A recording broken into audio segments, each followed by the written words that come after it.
Santos de carne y hueso, hombres con aciertos y fracasos, defectos y virtudes, pero abiertos a la gracia. A continuación, nuestra cápsula espiritual de esta semana. Santos en construcción. Los santos de ayer. Los santos de hoy. Los santos en construcción.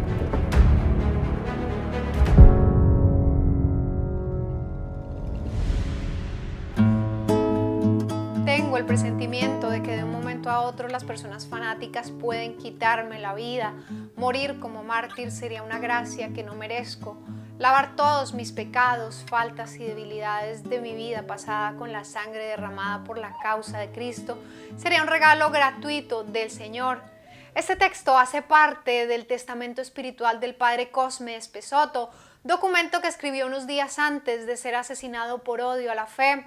En este escrito incluso él mismo perdonó y pidió al Señor por la conversión de sus asesinos y por sus feligreses, para que ellos también sean buenos soldados de Cristo. El padre Cosme Espessoto fue un sacerdote italiano, un franciscano, que dio su vida por la fe y por amor a su pueblo. Murió como mártir defendiendo a la iglesia y a los marginados en medio de la guerra civil salvadoreña en 1980. El vicepostulador de su causa se ha referido a él en varias entrevistas como el santo cura de Ars del Salvador.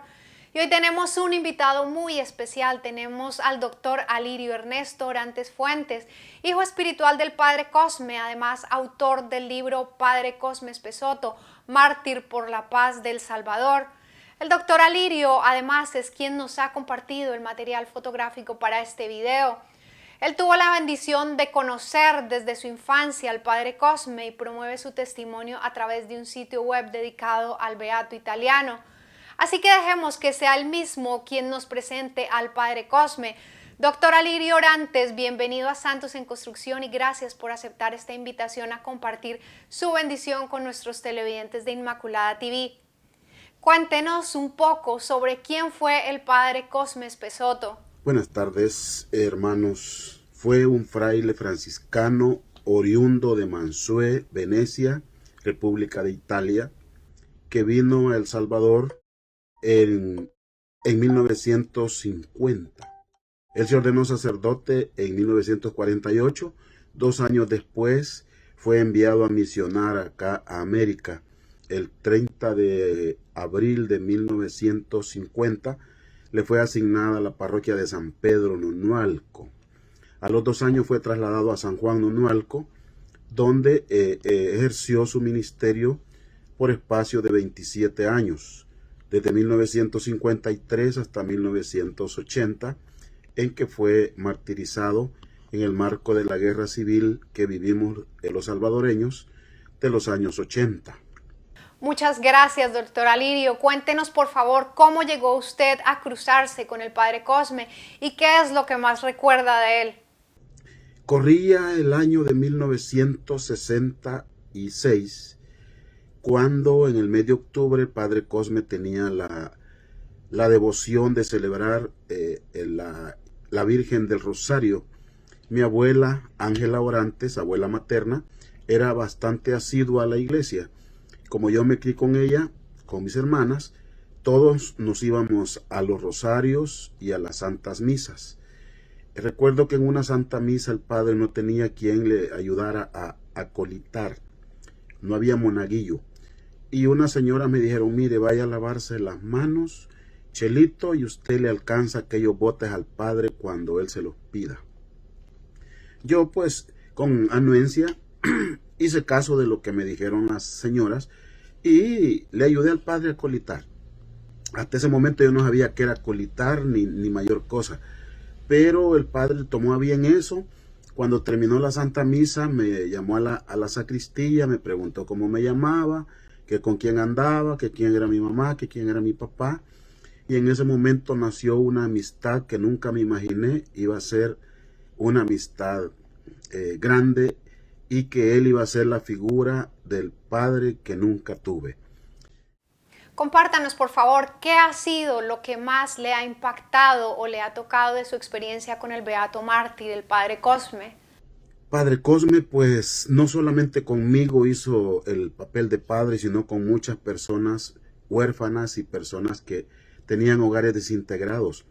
Él nos ayudaba con útiles, con ropa, con víveres, nos aconsejaba, jugaba con nosotros, nos iba a pedir permiso a las casas de nosotros para llevarnos a los cantones, a colitar cuando él iba a hacer las santas misas, o bien cuando iba a visitar a algún enfermo, porque tenía esa otra devoción, que él le llegaban a pedir de favor que fuese a confesar y a llevarle la Sagrada Comunión a algún moribundo o algún enfermo.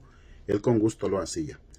Un hombre extremadamente de una fe inquebrantable, un hombre de oración, un hombre de acción. Para mí un hombre fuera de serie, porque él tenía tiempo para todo y para todos.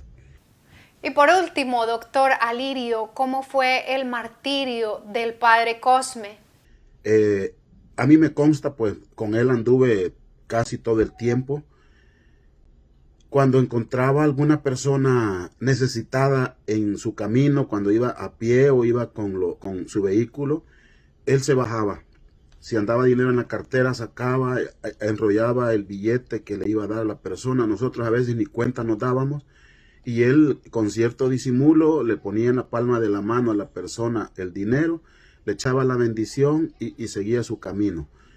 En el tiempo de la guerra, cuando comenzaba los tambores de guerra en El Salvador, recuerdo pues él muchas veces recogió personas que aparecían muertas en los caminos vecinales. Y tenía a bien ir a pedir cajas, ya sea donadas o al crédito para enterrar a estas personas.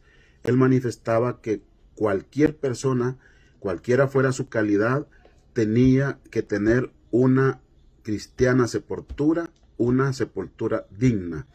Padre Cosme, pues fue, por esas acciones y por otras acciones más, fue amenazado, recibió 3 anónimos.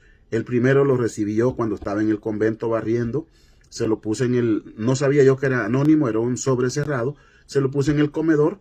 Él siempre revisaba la correspondencia y luego revisó, se dio cuenta que era un anónimo amenaza. Nos llamó y nos dijo pues de que no le contásemos a nadie. El segundo sobre, 3 días después, lo recibió la sirvienta que andaba también haciendo limpieza. Igual lo puso en el comedor, el padre lo volvió a leer y dijo pues que era segunda amenaza, pero que nos imponía el código del silencio, por caridad. El tercer sobre, a los 4 días, el mismo padre Cosme lo recibió, no de propia mano, sino bajo la puerta. Y al abrir la puerta para ver quién era, no era nadie. Entonces fue la tercera vez que él recibió la amenaza a muerte. Entonces él estaba consciente que tarde o temprano lo iban a asesinar. El 14 de junio de 1980, 15 minutos para las 7 antes de celebrar la Santa Misa, él estaba en convalecencia porque había estado hospitalizado. Otro sacerdote iba a celebrar la Santa Misa. Estaba en la sacristía revistiéndose. Y Padre Cosme se quedó arrodillado frente al Santísimo rezando. En ese momento pues entraron 2 sicarios y descargaron sus armas sobre el Padre Cosme. Tiraron 7 balazos, de los cuales solo uno le alcanzó a él. Le cayó en la tercera costilla del lado izquierdo, la cual la bala le rebotó y le pegó en el corazón, muriendo pues en el instante. Gracias, doctor Alirio, por responder estas preguntas y pues a nuestros televidentes quisiera compartirles que hace unos meses, en enero del 2022, el padre Cosme fue declarado beato junto con otros mártires de la guerra civil, el padre Rutilio Grande y otros 2 laicos, Manuel Solórzano y Nelson Rutilio. Pues una vez más, en nombre de toda la familia Inmaculada, le damos nuevamente las gracias al doctor Alirio Orantes por acompañarnos y compartirnos este gran testimonio y todas esas hermosas vivencias del padre Cosme. A nuestros televidentes, Dios les bendiga y les haga muy santos. Les pido se unan en oración para que el Señor nos conceda la dicha de la pronta canonización del Padre Cosme. Que su ejemplo nos inspire a vivir la caridad y el amor de Dios en el día a día, para que entendamos, al igual que Él, que nuestra verdadera meta es la santidad o nada, es amar y servir a Dios y en Él a nuestros hermanos. Bendiciones.